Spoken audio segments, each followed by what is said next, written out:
Bonjour. La crise énergétique est désormais un sujet de préoccupation permanent dans les entreprises de restauration et de boulangerie. Faut-il cuisiner autrement?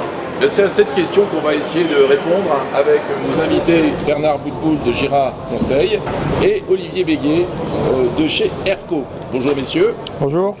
Alors, est-ce effectivement une préoccupation du moment et y a-t-il des solutions en matière énergétique et principalement matérielle pour les professionnels de la restauration?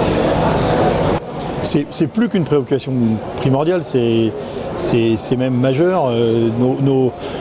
Nos métiers de bouche, dans n'importe quel niveau que ce soit, la boulangerie, la boucherie-charcuterie, les traiteurs, les restaurateurs, ils sont tous aujourd'hui contraints de trouver des solutions.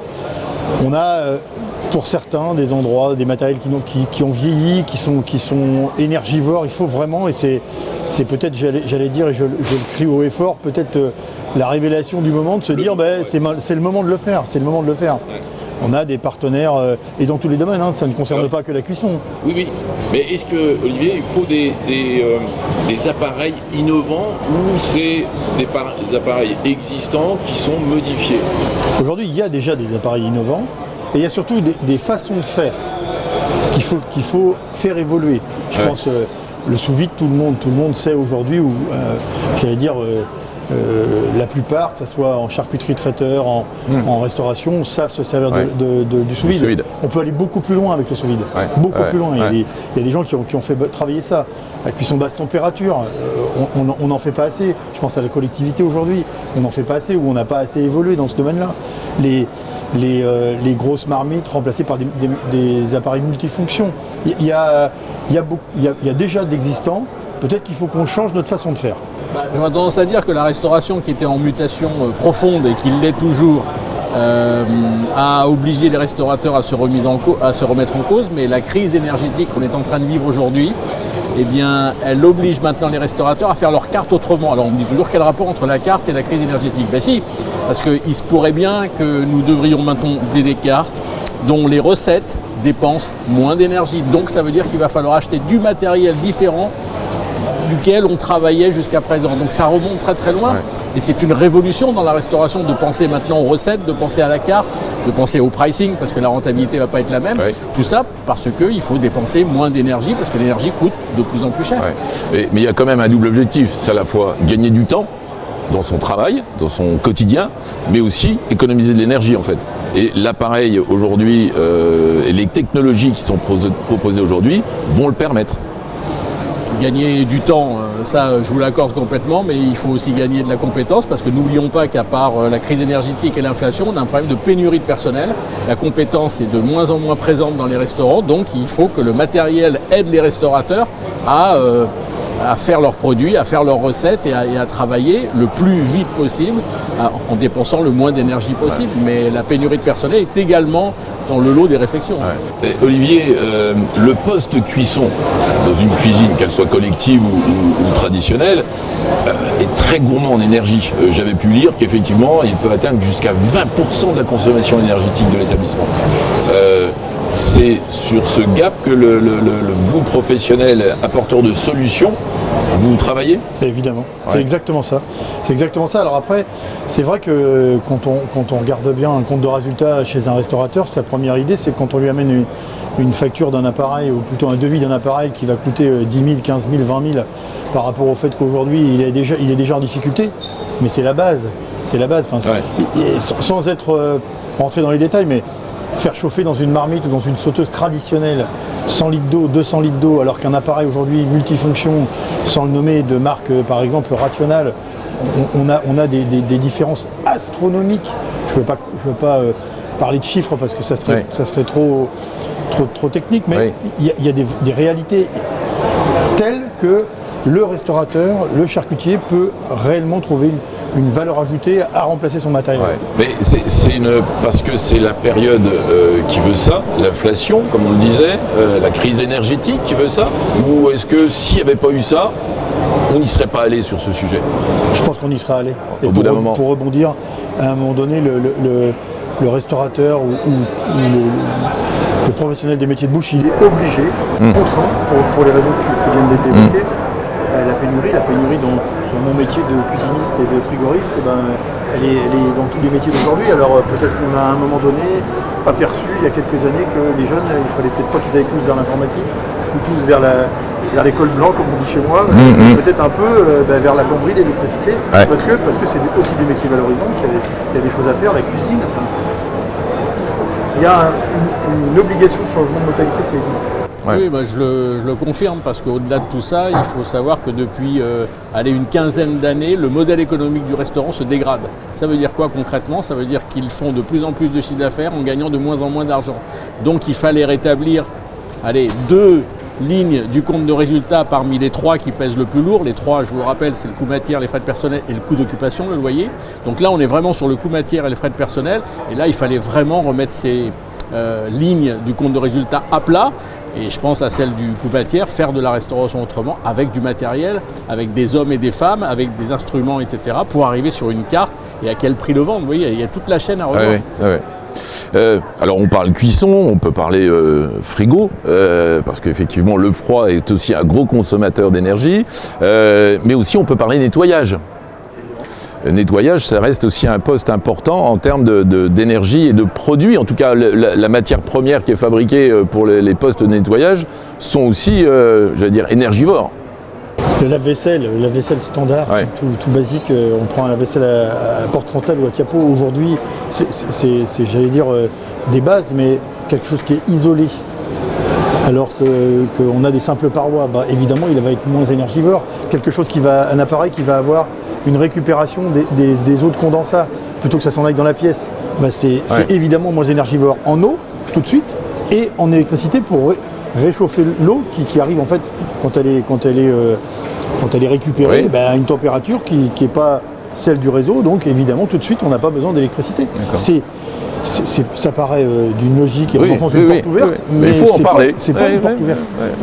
Parce qu'aujourd'hui, dans votre métier, quand vous êtes sur le terrain, vous rencontrez un restaurateur, vous visitez sa cuisine et vous vous rendez compte qu'effectivement, il y a encore du boulot à faire en matière. Pareil, vous évoquiez il y a quelques minutes les frigos, les meubles réfrigérés, les armoires réfrigérées. Il y a eu, peut-être c'est passé en dehors des radars pour tout le monde, mais grand Dieu, heureusement que ça s'est fait. Il y a eu un énorme nettoyage de la part des pouvoirs publics sur les CFC pour protéger notre couche d'ozone. Donc évidemment, on est passé dans des gaz moins polluants, des isobutanes, et qui à un moment donné ont du mal à produire ce qu'on faisait avant avec les anciens gaz, avec des CFC, mais on arrive quand même à des choses bien. Et comment on y arrive ? On a augmenté les isolations des armoires, donc plus les isolations sont importantes, moins vous consommez. C'est d'une logique implacable. Et bien là encore, plutôt qu'un compresseur frigorifique tourne non-stop, je pense au positif, mais sur les congélateurs en négatif, là encore, j'enfonce une porte ouverte, mais c'est d'une logique implacable. S'il vous plaît, pensez à remplacer votre appareil qui a 15 ans, 20 ans, qui marche toujours. Par contre, il consomme 10 fois ce que va consommer un appareil d'aujourd'hui. Donc ça, c'est le combat d'Airco. C'est le combat d'Airco, évidemment, le combat d'Airco, le combat de tous les professionnels, j'imagine. Et justement, ces professionnels, Bernard, vous sentez cette envie d'aller dans... Est-ce que le professionnel restaurateur est vraiment sensible alors, sans à parler purement économie, mais est-ce qu'il est déjà sensible personnellement, justement, à toute cette transition, j'allais dire, écologique? Très sincèrement, malheureusement, pas tous. Et c'est ça qui est en train de se passer depuis quelques années. Vous avez une génération de restaurateurs issus des grandes écoles, qu'on a appris à manager, à gérer, etc., qui eux en sont complètement conscients. Et puis, il y a une autre génération de restaurateurs qui ont un peu plus de bouteilles, beaucoup plus d'ancienneté, etc., qui pensent que tout ça, c'est pas très très utile, c'est pas urgent, on verra ça plus tard, etc. Mais je pourrais dire la même chose du digital, hein, c'est pareil pour le digital. Voilà. Et on a aujourd'hui le croisement de 2 générations de restaurateurs pour qui c'est hyper important, et là où on peut gagner de l'argent et du temps, et d'autres qui dira oui, on verra un peu plus tard. Pour terminer cette table ronde autour d'un comptoir, il existe des aides pour les professionnels. D'ailleurs, je suis restaurateur, vous venez me voir, Olivier, et vous me dites il faut que vous changiez votre lave-verre, il faut que vous changiez votre table de cuisson, voilà les solutions qu'on peut vous apporter. Est-ce qu'il y a des aides? Est-ce que je peux profiter d'aides? Oui, alors je ne suis pas un énorme spécialiste de ce genre de dossier-là, mais je sais que chez moi, mais au niveau national avec Eurochef, on est relayé. L'État, comme depuis quelques années, incite le restaurateur ou le charcutier traiteur à remplacer ses équipements via la CARSAT, via l'ADEME, en montant des dossiers. Maintenant, c'est plus je te donne ça contre rien, c'est prouvé que parce qu'on a parlé d'économie ou de faire attention à l'énergie, mais il n'y a pas que ça. Ouais. Aujourd'hui, la pénibilité au travail, c'est pas un vain mot, ça existe quand même. Quand on parle de lave-vaisselle, par exemple, où on lève un capot pour certains 100 fois, 200 fois pendant les services, je veux dire, à un moment donné, s'il est automatique, c'est déjà un tout petit peu moins pénible quand il ne l'est pas.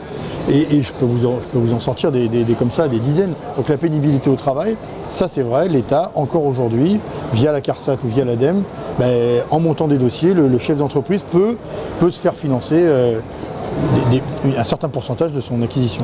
Bon, écoutez messieurs, merci pour cet échange. Et c'est important effectivement de pouvoir évoquer ce sujet. On se retrouvera autour d'un comptoir, bien évidemment, pour d'autres sujets. Mais avant de partir, mon invité Olivier Béguet, je vais lui vous prêter au jeu de l'interview décalée autour d'un comptoir. Qui est Olivier Béguet? C'est un jeune homme maintenant de 54 ans, bientôt 55, qui a créé son entreprise en 1991, qui est aujourd'hui président d'Eurochef, donc une structure qui fédère 56 entreprises Comerco, et qui vit en Nouvelle-Aquitaine, pas loin de Niort, et qui fait que prendre le TGV pour aller toutes les semaines à Paris, ou venir voir les agences au Sable d'Olonne, à La Roche-sur-Yon. Très occupé, mais quelle est votre occupation favorite? Je travaille, c'est pas bien. Je travaille. Mon occupation favorite, je travaille. Alors, en fait, c'est que j'ai une passion. La passion, c'est la cuisine professionnelle. J'ai une passion. Je fais pas de golf, je fais pas de vélo, je travaille. J'adore travailler et j'adore ce que je fais, donc évidemment, j'y suis bien. Alors, qu'est-ce qui vous fait lever le matin? Me remettre en cause. En fait, je suis quelqu'un qui se dit toujours que ce que j'ai fait hier, c'était bien. Peut-être que ce que je vais faire aujourd'hui, ça sera encore mieux. Et en plus, pour des raisons perso, je suis bien content d'avoir une journée de plus tous les jours, donc voilà, c'est toujours ça de gagner. Qu'est-ce qui vous fait peur? Qu'est-ce qui me fait peur? Il n'y a pas grand-chose qui me fait peur. Ça serait de ne pas réussir à maintenir l'ensemble de ce qu'on peut donner pour les 100 collaborateurs que je pilote, enfin les 100 pour ERCO et les 25 pour Eurochef à Paris. S'il y avait quelque chose qui me ferait peur, c'est tout d'un coup plus pouvoir leur donner leur salaire et qu'ils puissent faire vivre leur famille. C'est peut-être à peu près que ça qui me fait peur. Qu'est-ce qui vous fait rire? Qu'est-ce qui me fait rire? Plein de choses, parce qu'en fait j'aime bien rire déjà. Je suis un épicurien et je suis quelqu'un il y a plein de choses qui me font rire. Une blague, La situation. La situation, ouais, non, mais des situations ou des blagues. Alors on est autour d'un pas quelqu'un de compliqué. On est autour d'un comptoir, Olivier. Vous êtes plutôt alcool ou sans alcool? Alcool. Merci Olivier Béguet. De rien.